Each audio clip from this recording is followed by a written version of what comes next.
Hello and welcome to the Sunday evening's edition of Arirang News. I'm Daniel Tran. With the National Assembly set to begin its 100-day regular session this week, the three major political parties each face different circumstances. Some divided internally, others united in preparation for next year's presidential election. Our Oh Jung-hee has our top story. In the ruling Saenuri Party, there are few signs of unity. The party's leadership has been dominated by those allied with President Park Geun-hye inner circle, but members on the outside want to push forward their own visions. Some of those outsiders are holding discussions or working with former progressives, while others have established their own think tanks or are planning to start their new parties. With little common ground between the pro-Park faction and the others, some experts predict those not allied with the president may ultimately leave the conservative-leaning party, ensuring that Saenuri will lose the presidency. On the other hand, the main opposition Minju Party of Korea has drawn most of its new leadership from those close to former party leader Moon Jae-in. At its national convention Saturday, members of the Minju Party picked five-term lawmaker Choo Mi-ae as their new chief and elected 8 new Supreme Council members, 6 of whom are considered pro-Moon. Party watchers are speculating whether that dominance by his supporters will help the likely presidential candidate Moon in the run-up to next year's contest, as unity could help the party achieve stability, but could also lead to criticism that it's too dependent on a certain faction. Meanwhile, the former leader of the minor opposition People's Party, An Cheol-soo, has expressed his firm intention to run for president. In a press conference on Sunday, An pledged to dedicate all his efforts to changing Korean politics and the people's lives. He portrayed the election as a choice between the two extremes on one side and rational innovative strength on the other. An argued that the country's current tasks require a change of administration, mentioning social inequality, a problem he said has intensified over the past 4 years. With the three major parties in distinctly different situations, the 20th National Assembly will begin its first 100-day regular session on Thursday. Oh Jung-hee, Arirang News. President Park Geun-hye making final preparation for upcoming state visit to Russia and China. Key topics for discussion will include economy, foreign policy, and national security. In a series of multilateral meetings, she'll highlight the importance of the THAAD missile defense system for South Korea and of putting international pressure on Pyongyang. Before she leaves in her regular meeting with top aides on Monday, President Park should once again emphasize the need to counter North Korean threats. She is also expected to urge the nation's political parties to approve the pending multi-billion-dollar supplementary budget and several other economy-related bills, including one on labor reform. Moving on to our next story, it is about, of course, the South Korea's efforts to step up its security cooperation with its longtime ally, the United States, to effectively deal with North Korean threats and find ways to pressure the recluse of state to denuclearize. Kim Ji-yeon tells us more. South Korea is increasing its cooperation with the international community to pressure the North Korean regime to denuclearize. South Korea and the U.S. have agreed to share intelligence on the waters above the northern limit line in the West and East Seas to effectively deal with provocations involving North Korean submarines. In an exclusive interview with Seoul-based broadcasting system KBS, South Korean Foreign Minister Yoon Byung-se said there will be a 2+2 meeting in October between the South Korean and U.S. Ministers of Foreign Affairs and Defense. The fourth such meeting in 2 years is scheduled to be held in the U.S. Minister Yoon added that South Korea is seeking various ways in cooperation with its allies and the UN Security Council members to convince North Korea that its pain and suffering will only increase if it continues to develop nuclear weapons and missiles. Yoon said international pressure on the North seems to be having an effect, pointing to the recent defection of a top North Korean diplomat in London and the unprecedented number of other high-ranking regime officials who have fled their posts this year. Yoon added there's a high possibility of a bilateral summit between South Korea and China on the sidelines of a G20 summit next week for the two sides to lay out their differences on the formation of a collective response to the North Korea issue. Seoul and Beijing have differed recently on Seoul's plans to deploy the Terminal High Altitude Defense or THAAD system from the U.S., in which China sees it as a way to spy on its territory. Kim Ji-yeon, Arirang News.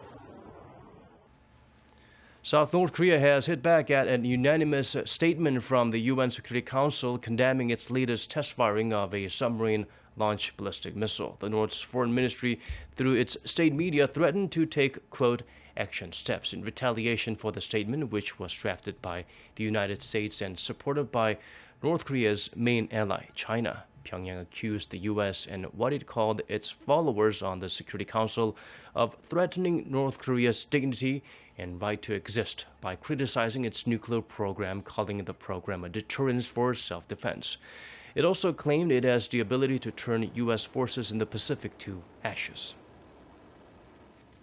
On Saturday, South Korea and Japan's finance chiefs agreed to start discussions on resuming the two countries' currency swap deal. South Korea's finance minister Yoo has now responded to critics who called that a sudden and complete reversal of policy, the government having told the press the currency swap would not be discussed. Minister Yoo said on Sunday the swap had in fact been constantly touched on by both sides over a prolonged period, and that the decision to take it up on Saturday was made in view of the need to secure another safety net in the face of a possible U.S. rate hike. Earlier, Seoul also agreed to extend a currency swap deal with Beijing worth around $57.4 billion, which was scheduled to expire next year. Turning our focus to the 8th Korea-China-Japan Culture Ministers meeting, the participating officials reviewed past achievements and discussed specifics on projects to further deepen their cultural ties. Lee Ji-won files this report from Jeju. Incorporating culture in sports events such as the upcoming Olympics hosted by the three countries to further promote the values and messages of the East Asian region. This was one of the main goals discussed by Korea's Culture Minister Kim Jong-duk and his Chinese and Japanese counterparts at the 8th Korea, China, and Japan Culture Ministers meeting on Sunday. On the second and final day of the meeting, the ministers discussed an array of business the three countries have been working on or need to work on to further strengthen cultural ties while promoting each of the countries' cultures and traditions. Other than cooperating on the upcoming Olympics, the leaders also mentioned sharing research on cultural heritage and expanding people-to-people exchanges, which not only develop culture-related industries, but also help alleviate the youth unemployment issue the three countries share. The three leaders also signed the 2016 Jeju Declaration, highlighting the specifics of cultural projects the countries will work on and affirming their commitment to do so. Before wrapping up, the culture leaders also announced what they called 3 East Asian cultural cities for 2017, Korea's Daegu, China's Changsha, and Japan's Kyoto, which will focus on facilitating cultural exchanges with one another throughout the year. Through the 2-day meeting, the culture leaders were able to take stock of their past achievements and promised to continue their cultural cooperation until their next meeting in Japan in 2017. 이지원, 아리랑 뉴스 제주. Over in central Italy, a day of mourning was declared on Saturday for the victims of a devastating earthquake. The Italian president and the prime minister attended a state funeral for some of the nearly 300 people killed in Wednesday's powerful tremor. More than 290 people have been reported dead. Nearly 400 remain in hospitals. Some 2,000 others now live in makeshift tent cities. Rescue workers admit there's little chance of finding survivors at this point, but they're holding out hope for finding someone alive. Local authorities have opened investigations into the collapse of some buildings, most structures in the affected area having no anti-seismic protection at all. Moving on to other stories, so far this year, South Koreans have spent a daily average of over 2 trillion won, or around $1.8 billion, on their credit, debit, or prepaid cards. According to data compiled by the Bank of Korea, this marks a 12% rise from last year and a record high for the first half. A closer look reveals a more than 11% spike for credit cards and 15% for debit cards. The trend is accelerating, driven by convenience. Last year, card spending rose by 9%.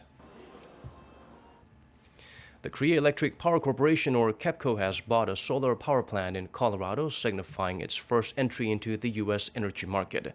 The Alamosa power plant, built in 2012, scheduled to run this October, is installed with state-of-the-art concentrating photovoltaic modules, which is 31% more energy efficient than silicon modules. It has the capacity to produce 30 megawatts of electricity, enough to supply 10,000 households. Kepco says the move could help increase Korea's exports by up to $13.4 million by using Korean materials and equipment to build the plant's energy storage systems. The state-run corporation currently has various energy-related projects in 22 countries. It aims to increase sales from its overseas projects from last year's $4.4 billion to $17.8 billion by the year 2025.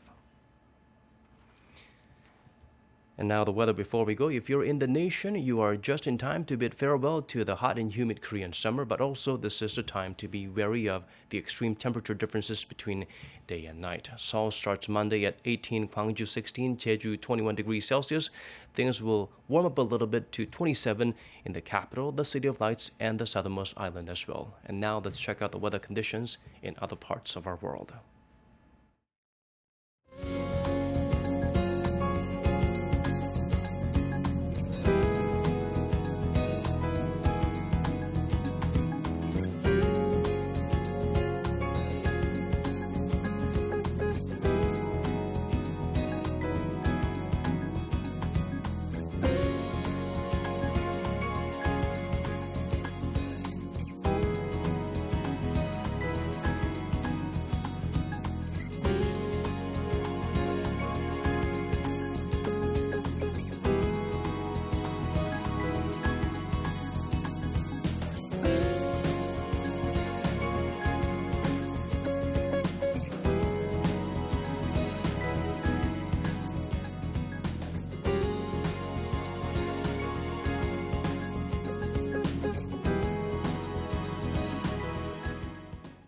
That's all from us for now. More updates coming your way at 10 p.m. Korea time, so do join us then.